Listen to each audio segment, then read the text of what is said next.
Hello everyone, welcome to my channel. I hope everyone is having a wonderful day. Before starting the video, please go ahead and hit the subscribe button and give this video a like up. At 4:26 left in Game 3 of the finals, Satou Sabally went down. As she went for a rebound, her head made contact with the leg of Kirsten Bell, and the air in the arena turned heavy. The Aces locker room, though miles away from the scene, felt it too.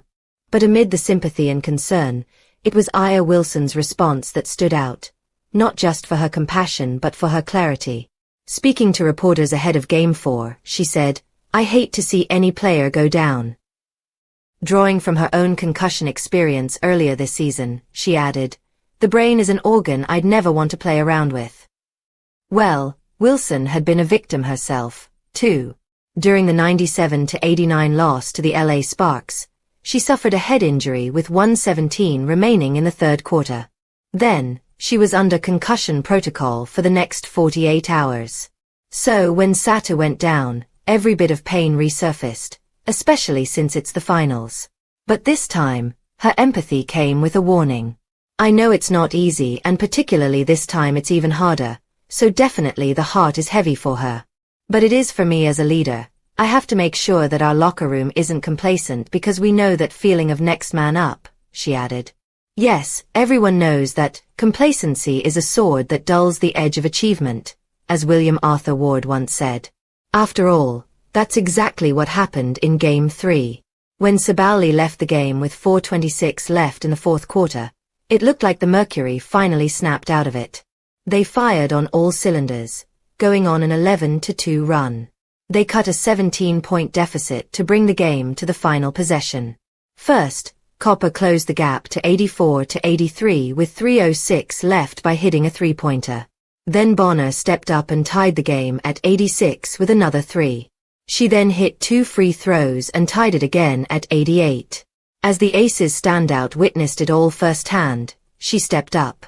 And had she not taken the entry pass from Gray and made a turnaround jumper, the game would have gone into overtime, and maybe, just maybe, the Mercury would have won. And the run made perfect sense since losing a big piece. The system tightens, the bench rises, and the focus sharpens, just as it happened with the Mercury. But Wilson isn't witnessing this for the first time. She had already seen it during Game 5 against the Indiana Fever when Kelsey Mitchell went down.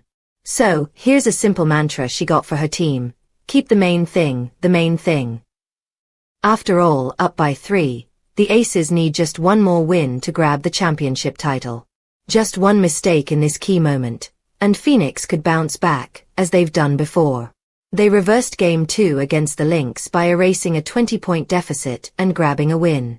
As Sabally put it best in the post-game press conference, "We're confident in us, and we've been battling all season long.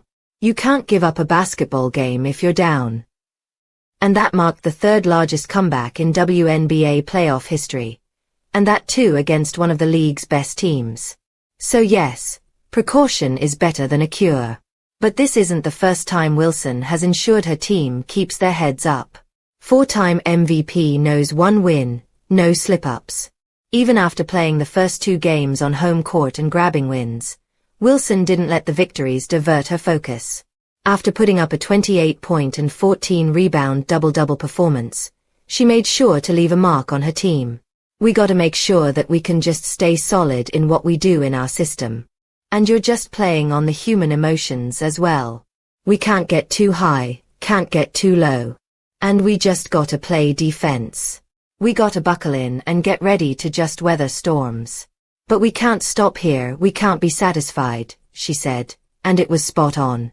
They didn't stop until the team sealed a 90-88 win over the Mercury in front of the X Factor. Now they're just one win away from lifting the trophy. But still, Phoenix's got a chance to make a comeback with 4 consecutive wins in a best-of-7 series. And honestly, they've got the potential too. They still have their big two, Thomas and Copper, and replacing Sabally could be Bonner. So, what do you think will happen? Will the Aces be able to do what their captain wants them to? Thank you for watching. Please don't forget to hit the subscribe button, like and share. Till next time.